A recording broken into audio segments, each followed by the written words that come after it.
तो हेलो दोस्तों, मैं बादल वाले गीता क्लास में आपका स्वागत है। दोस्तों, जो आपके एसएससी जीडी और यूपी पुलिस के लिए हमने जो है वीर बैच स्टार्ट किया है, तो वीर बैच में हम जो है जो क्वेश्चन कर रहे हैं वो जो बहुत ज़्यादा इंपॉर्टेंट होने वाले हैं आपके आने वाले एग्जाम में। जो भी आपका एग्जाम है, यूपी पुलिस का हो या एसएससी जीडी का हो, उसके लिए जो है बहुत ही इंपॉर्टेंट और ख़ास जो है क्वेश्चन है। ये इतने इंपॉर्टेंट क्वेश्चन है कि आपको जो है ऐसे के ऐसे भी क्वेश्चन जो है मिल सकते हैं एग्जाम में रखे हुए। ठीक है, तो इनका रिवीजन करना क्यों जरूरी है? इनका रिवीजन करना जरूरी है। अगर आपके पास जो है 20 क्वेश्चन आपके एग्जाम में आते हैं, तो 20 में से अगर 15 आपको जो है बिल्कुल सिंपल क्वेश्चन दे दिए गए, तो उसमें से 5 क्वेश्चन भी होते हैं जो कोई करता है। वे 5 क्वेश्चन जो है आपके मेरिट में जो है आपको नंबर ला सकते हैं। तो वही क्वेश्चन ये हैं जिन्हें आपने जो है ये कर लिए तो आप सबसे अलग हो जाओगे। ठीक है, तो ये क्वेश्चन हम भी देखते हैं कि कैसे इंपॉर्टेंट क्वेश्चन है जो कि बहुत ज़्यादा पूछे जाते हैं। तो क्वेश्चन नंबर 123 है हमारा।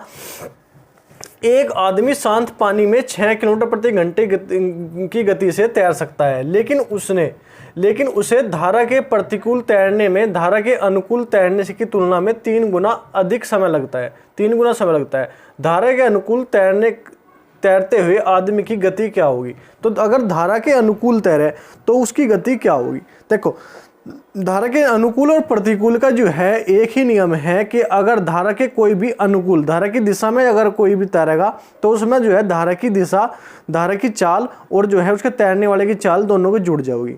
लेकिन अगर धारा के विपरीत कोई तैरेगा तो उस पर जो है उल्टा प्रभाव पड़ेगा धारा की चाल का। ठीक है, तो उसी प्रकार हम देखते हैं। एक हमारे पास चाल है धारा की दिशा में, अगर धारा के दिशा में प्रतिकूल और अनुकूल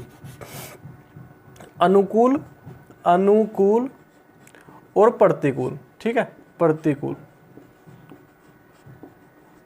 अनुकूल और प्रतिकूल। ठीक है, तो प्रतिकूल तैरने में और धारा के अनुकूल तैरने की तुलना में 3 गुना अधिक समय लेता है।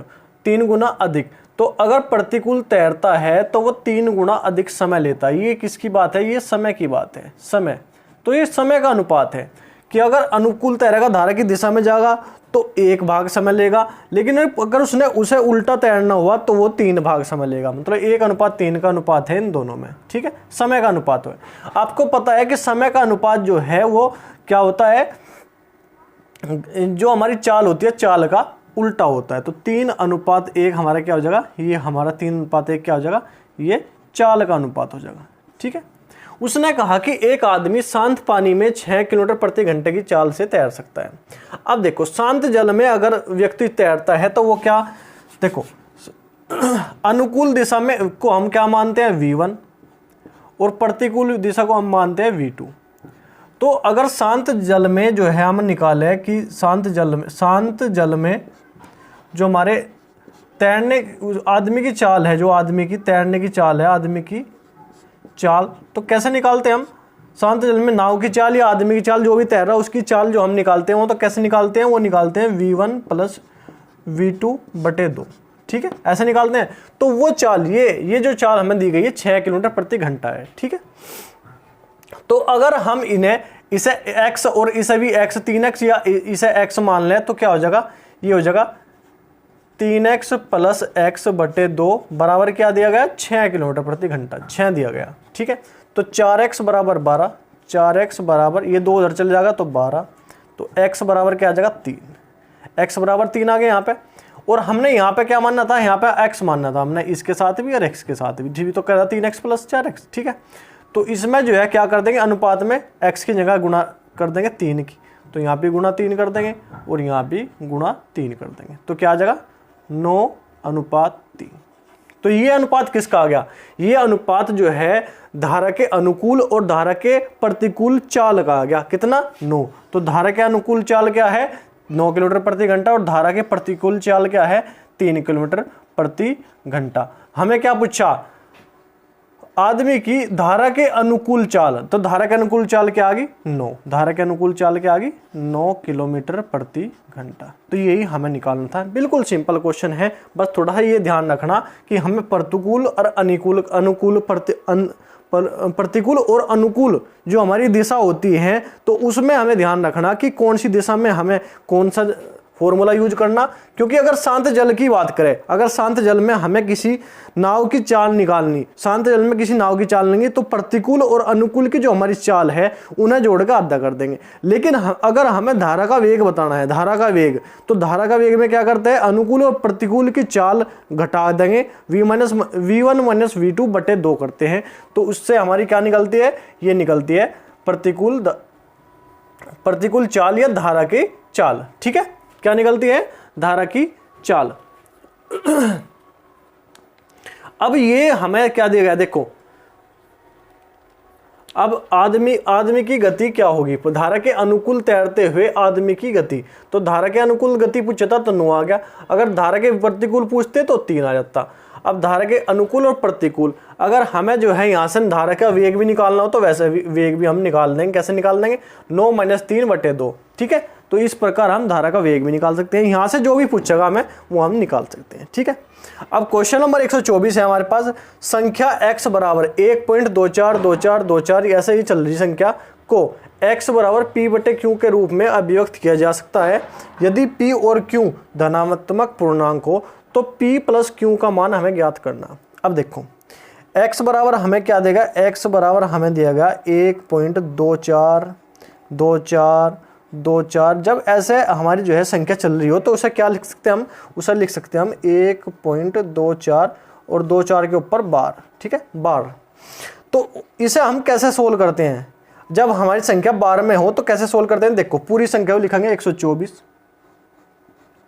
जिसके ऊपर बार नहीं है वो घटाओगे -1 बटे, अब बार दशमलव के बाद कितनी संख्या है, 2, जिनके ऊपर बार है उनके लिए हम लगाओगे 2 0, सॉरी 9 कितनी 2 संख्या है तो 2 9 लगाओगे। ठीक है, तो ये हमारा जो है इसका 16 आ गया, ये कितना आ गया 123 बटे 99, 123 बटे 99। ठीक है, अब काट देंगे इसे, 3 से काट दो, 3 चौक 12, 3 एकम 3 और 3 3 9, 3 3 9।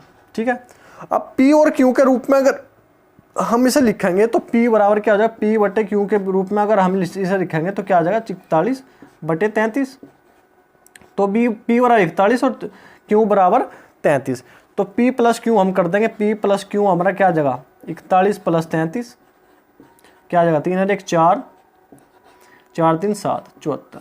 तो यही हमें निकालना था, p प्लस q हमें निकालना था। तो हम जिसके ऊपर भी बार होता है, जितने संख्याओं के ऊपर बार होता है इतने ही हम जो है हर में क्या लिखते हैं 9 लिखते हैं। अगर यहाँ पे एक और संख्या होती है जिसके ऊपर बार नहीं होता, तो दशमलव के इधर, दशमलव से इधर जो है अगर कोई एक और संख्या होती है जिसके ऊपर बार नहीं होता तो उसके लिए हम लगाते हैं 0, और जिसके ऊपर बार होता है उनके लिए लगाते हैं नीचे 9। ठीक है, अब क्वेश्चन नंबर 125 है हमारे पास, 0.18 बार प्लस 0.23 बार प्लस 0.37 बार का मान क्या होगा। अब देखो इसी प्रकार हम जो है इसका मान निकाल देंगे। बार ये तो पूरी संख्या भी लिखेंगे, कितनी है 18, माइनस क्या करेंगे जो दशमलव से पहले है, 0 है तो 0 लिख देंगे, बटे 2 संख्या है 1 और 8, इनके दोनों के ऊपर बार है तो कितने लिखेंगे 9 9 9। ठीक है, प्लस अब पूरी संख्या लिखेंगे 23 दशमलव से इधर क्या है 0 माइनस 0 बटे 9 9, प्लस कितनी लिखेंगे 37 संख्या है हमारी 37 माइनस 0 बटे 9 9। जितने संख्या के ऊपर बार है इतने ही 9 हम नीचे लिखेंगे, और 0 दशमलव जो -0 हम क्यों कर रहे हैं -0, अगर यहाँ पे 1 होता 2 होता दशमलव से इधर, दशमलव से जो है आपके लेफ्ट हैंड पर अगर जो है 1 होता 2 होता जो भी होता वही हमें माइनस करते, जो भी संख्या होता 0 है तो 0 माइनस कर रही है, तो 0 माइनस करने से कोई फायदा नहीं है। 18 बटे 99 प्लस 23 बटे 99 प्लस 37 बटे 99, ये मैंने आपको समझाने की वजह से बता दिया कि हाँ ऐसे 0 माइनस करनी होती है। तो इसका एलसीएम ले लेंगे तो 99 हमारा लेसे आ जाएगा एलसीएम, तो 18 प्लस 23 प्लस 37। ठीक है, तो क्या आ जाएगा 7 और 3 10 और 8 18 का 8 कहाँ से लगे 1, 3 और 2 5 और 1 6 और 1 7, 78 बटे 99। ठीक है, अब 3 से काट दो, 3 दूनी 6, 3 दूनी 6, 3 छंग 18 और 3 3 33, 26 बटे 33। लेकिन अब भी कट से क्या गए, देखो अब भी कट से आएगा क्या आ जाएगा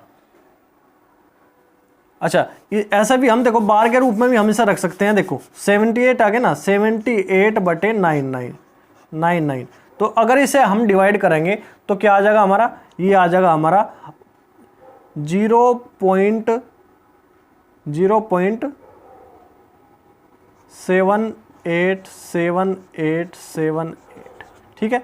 तो 0.78 को इसे क्या लगे 0.78 के ऊपर बार, ठीक है, 0.78 के ऊपर बार, क्योंकि 78 को अगर हम 99 से भाग देंगे, 99 से 78 को अगर हम 99 से भाग देंगे, 99 से डिवाइड करेंगे तो यहाँ पे पूरी ये छोटा है तो दशमलव लगा के क्या उतारनी पड़ेगी, 0 उतारनी पड़ेगी, ठीक है।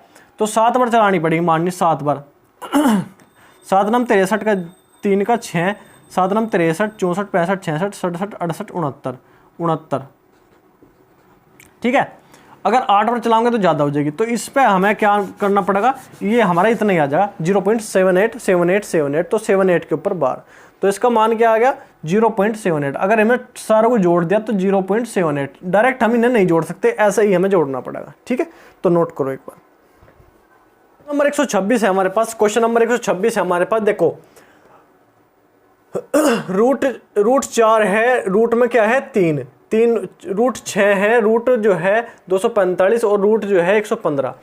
ये तीसरा मूल है, चौथा मूल है, ये 12वां मूल है, ये छठा मूल है। तो ये जो है मूल, ये यहाँ पे 3 नहीं है, ये मूल तीसरा मूल मतलब घन मूल, चौथा मूल, 12वां मूल, छठा मूल, इस तरह की हमारी संख्या दी गई है। देखो ऐसे संख्या, इसमें से सबसे बड़ी और छोटी संख्या में बतानी, सिंपल मेथड में आपको बताऊंगा। देखो जो हमें मूल दिए गए, ये वर्गमूल होता है 2, तीसरा मूल होता है 3, 3, 4, 12, 6, जो ये वर्गमूल के ऊपर लिखे हुए हैं, इनका एलसीएम ले लेंगे। इनका एलसीएम क्या होगा हमारा 12, इनका एलसीएम क्या आ गया हमारा 12, ठीक है, 12 आ गया। अब इससे 3 से भाग देंगे, 3 चौक 12, और जो ये संख्या है इसके वर्ग में रखेंगे, 4 के वर्ग में क्या रखें 3 चौक 12, 4 के वर्ग में 4, ठीक है। उसके बाद 4 तिया 12, 6 के वर्ग में क्या लिखेंगे 3, ठीक है। 12 एकम 12, 245 के वर्ग में क्या लिखेंगे 1, 12 एकम 12, 1 वर्ग कटा, ठीक है। उसके बाद क्या आया 6 दूनी 12, तो 15 के वर्ग में क्या लिखेंगे 2, ठीक है। जो गुणा करने के बाद आया, मतलब 6 से भाग दिया 12 को, जो भाग करने के बाद आया इसके अंदर वाले के वर्ग में रखेंगे, ठीक है। और इसे जो हमने एलसीएम लिया था इसे हटा देंगे, एलसीएम को हटा देंगे, ठीक है। अब 4 का वर्ग क्या कर, 4 के वर्ग 4 करेंगे तो क्या आ गया 256, 256, 4 चौक 16, 64 चौका 256। अब 6 की घात 3, 6 की घात 6 का क्यूब करेंगे तो क्या होगा 216, ठीक है। 245 की घात 1 है तो 245 रह जाएगा, ठीक है। 15 का वर्ग करेंगे 225 आ जाएगा, ठीक है। हमसे पूछा छोटा और बड़ा, तो सबसे बड़ा इसमें कौन सा है, सबसे बड़ा है 256, तो सबसे बड़ा क्या हो जाएगा 256, ठीक है, बड़ा बड़ी संख्या। और सबसे छोटी संख्या कौन सी हो जाएगी 216, ये हो जाएगी सबसे छोटी संख्या, छोटी संख्या। और छोटी और बड़ी संख्या ही हमें बतानी थी, ये हमने जो है बता दिया आराम से। 256 हमारी बड़ी संख्या हो जाएगी और छोटी संख्या होगी 216। और अगर इसमें ऑप्शन में ये दिए गए तो ये लिख दो, अगर ऑप्शन में ये दिए गए 256 किससे आया हमारा इससे, और 216 किससे आया इससे, तो बड़ी संख्या ये और छोटी संख्या ये, तो इस प्रकार भी हमारा ऑप्शन में मिल सकता है, ठीक है। उसके बाद क्वेश्चन नंबर 127 हमारा, एक आर्मी की भर्ती प्रक्रिया में चयनित और अचयनित का अनुपात 3:1 था। यदि 60 कम ने आवेदन किया होता और 30 कम चयनित होते तो चयनित और अचयनित का अनुपात 5:1 हो जाता। कितने उम्मीदवार ने प्रक्रिया के लिए आवेदन किया, ठीक है। अब देखो ये है चयनित, एक है चयनित, चयनित है और अचयनित है, अचयनित, ठीक है। 2 अनुपात है हमारे पास, कितना है ये इनका अनुपात 3:1, 3:1 के अनुपात में, ठीक है। 60 ने कम, देखो 60 ने कम ने आवेदन किया होता और 30 और कम चयनित होते। अगर कम है, मैंने आपको जो है जो हमारी आयु वाली जो हमारा चैप्टर है, उस आयु वाले चैप्टर में भी मैंने आपको बताया था, अगर इस तरह 2 रेशियो दिए हुए, एक रेशियो यहाँ पे, एक रेशियो बाद का, 2 रेशियो हमें दी गई है, और अगर 60 कम ने आवेदन किया होता और 30 कम जो है चयनित होते, तो अनुपात क्या है 5:1, ठीक है। हमें 2 अनुपात दिए गए और जो है 60 कम, 2 बार कम कम की बात हो रही है। अगर 2 बार कम कम की बात हो तो क्या कर देंगे 60 माइनस 3, अगर माइनस कर देंगे। अगर एक बार कम एक बार अधिक होता तो जोड़ देते, तो क्या आ जाएगा 30। जो ये 30 आया, 30, इसकी गुणा में क्या लिखेंगे, इस लास्ट वाली अनुपात का अंतर। लास्ट वाले अनुपात का अंतर क्या है 4, ठीक है। उसके बटे में क्या लिखेंगे, इसके बटे में लिखेंगे इनकी क्रॉस गुणा करेंगे और उसका अंतर लिखेंगे। 5 एकम 5, 3 एकम 3, 5 एकम 5, 3 एकम 3, इनका क्रॉस गुणा का अंतर क्या हो जाएगा 2, ठीक है। हमें क्या निकालना, जो निकालना उसी से करेंगे गुणा। क्या निकालना, उम्मीदवार ने प्रक्रिया के लिए आवेदन, कितने उम्मीदवार ने। अब 3 तो ये है और 1 ये है, तो टोटल अनुपात का योग कितना है 3 और 1 4, तो गुणा कर देंगे 4 से। टोटल बताना ना, कुल तो 3 और 1 4, तो 2 से काट दो, 2 से काट दे 2 बार, 30 दूनी 60, 30 दूनी 60, ठीक है।